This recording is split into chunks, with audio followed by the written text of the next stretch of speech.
Ukraine और रूस के बीच की जंग खत्म होना तो दूर और घातक होती जा रही है। यूक्रेनी अधिकारियों ने रविवार को कहा कि रूस ने 3.5 साल से जारी युद्ध में अब तक का सबसे बड़ा हमला कर दिया है। रूस के हवाई हमले में कीव में मौजूद यूक्रेनी सरकार की मेन बिल्डिंग में आग लग गई और एक नवजात बच्चे की सहित 3 लोगों की दर्दनाक मौत हो गई। नमस्कार, मैं हूं आशीष त्रिपाठी आपके साथ। द गार्डियन की रिपोर्ट के मुताबिक रूस ने यूक्रेन की राजधानी पर ड्रोन और मिसाइलों से हमला किया, जिसमें 18 लोग घायल हो गए और कई इमारतों में आग लग गई। यूक्रेन के मंत्रियों की कैबिनेट की बिल्डिंग की छत से धुआं उठता देखा गया। धुएं का ये गुबार तस्वीरों में भी आप देख सकते हैं। पहली बार रूस ने यूक्रेन की सरकार को इस तरह से निशाना बनाया। रूस अब तक राजधानी के केंद्र में बनी सरकारी इमारतों को निशाना बनाने से बचता रहा। यूक्रेन के प्रधानमंत्री यूलिया के द्वारा टेलीग्राम पर यह कहा गया कि दुश्मन के हमले की वजह से छत और ऊपरी मंजिलें क्षतिग्रस्त हो चुकी हैं और बचावकर्मी आग बुझा रहे हैं। उन्होंने कहा कि हम इमारतों को फिर से बना लेंगे, लेकिन हम खोई हुई जिंदगियों को वापस नहीं ला सकते। दुश्मन पूरे देश में हर दिन हमारे लोगों को आतंकित करता है, मारता है। रूस ने यूक्रेन पर अपने 3.5 साल को लेकर किए गए आक्रमण को लेकर रोकने का अब तक कोई संकेत भी नहीं दिया है, तो खुद शांतिदूत बनकर के सामने आए और खुद को शांतिदूत कहने वाले अमेरिकी राष्ट्रपति डोनाल्ड ट्रंप ने शांति समझौते की तमाम जो प्रयास किए वो सभी अभी तक कहीं धरातल पर उतरते नजर नहीं आए। रूस जंग समाप्त करने की अपनी शर्तों से समझौता करने को राजी नहीं हुआ। फ्रांस और ब्रिटेन के नेतृत्व में कुल 26 यूरोपीय देशों ने गुरुवार को शांति समझौते के बाद यूक्रेन में सेना तैनात करने का वादा किया था। रूसी राष्ट्रपति व्लादिमीर पुतिन ने ऐसी किसी भी तैनाती को मंजूरी देने से साफ इनकार किया और कहा कि अगर ऐसी कोई तैनाती होती है तो वह सेना भी रूसी हमलों के निशाने पर होगी। बीते दिनों रूस ने यूक्रेन पर रणनीतिक रूप से बढ़त बना ली है। रूसी सैनिकों ने पूर्वी यूक्रेन के डोनेट्स्क क्षेत्र के मार्केव कस्बे पर कब्जा कर लिया, तो वहीं यूक्रेन ने रूस की रियाजान ऑयल रिफाइनरी और लुहांस्क में स्थित ऑयल डिपो को ड्रोन हमलों से निशाना बनाकर जवाबी कार्रवाई की। पूर्ण पैमाने पर शुरू हुए युद्ध के बाद अब ये रूस सेना द्वारा किया गया अब तक का सबसे बड़ा ड्रोन हमला है। यूक्रेन की वायुसेना के प्रवक्ता यूरी इहनात ने एसोसिएटेड प्रेस को पुष्टि की कि रविवार का हमला रूसी ड्रोन का अब तक का सबसे बड़ा हमला था। रूस ने इसके साथ ही 13 विभिन्न प्रकार की मिसाइलें भी दागी।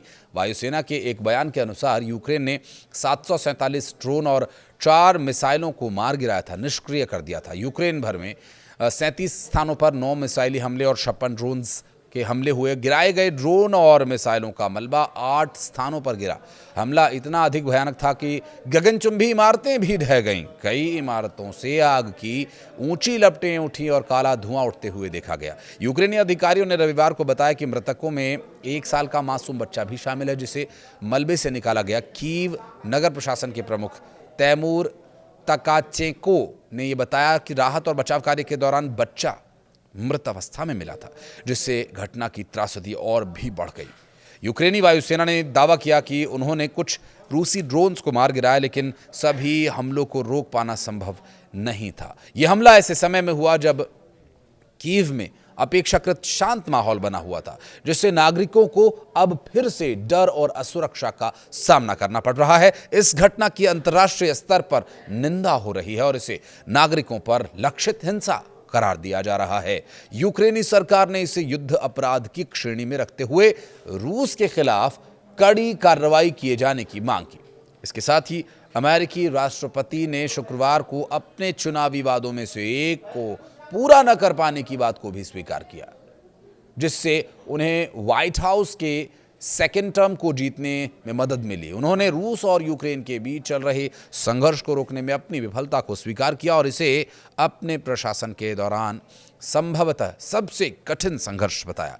व्हाइट हाउस के नव पुनर्निर्मित रोज गार्डन में अमेरिकी कांग्रेस के साथ आयोजित पहले डिनर में ट्रंप ने एक बार फिर कई दीर्घकालिक वैश्विक संघर्षों को समाप्त करने में मदद करने का श्रेय लिया, लेकिन कहा कि रूसी राष्ट्रपति व्लादिमीर पुतिन के साथ अपने संबंधों के बावजूद यूक्रेन में संघर्ष को रोक पाना सबसे कठिन सबसे कठिन था। जी हां, ट्रंप ने कहा कि हमने 7 महीनों में जो किया वो किसी ने नहीं किया। हमने 7 युद्ध रोके। जिस युद्ध के बारे में मुझे लगा था कि ये शायद सबसे आसान होगा, वही सबसे कठिन निकला।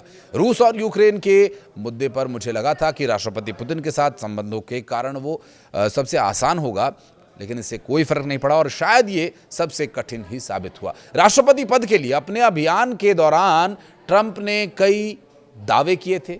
यदि वे निर्वाचित हुए तो वो पदभार ग्रहण करने के 24 घंटे के भीतर युद्ध को समाप्त कर देंगे, लेकिन अभी तक वो 24 घंटे पूरे हो नहीं पाए, या यूं कहें कि वो युद्ध नहीं रुकवा पाए।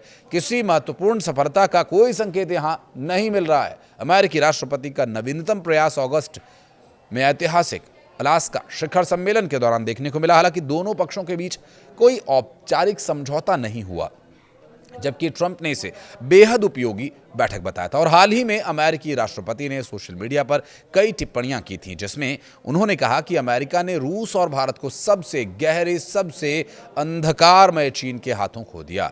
उसी के कुछ घंटों बाद उन्होंने भारत अमेरिका संबंधों को एक बहुत विशेष रिश्ता कहा और पुष्टि की कि वो और पीएम मोदी हमेशा दोस्त रहेंगे।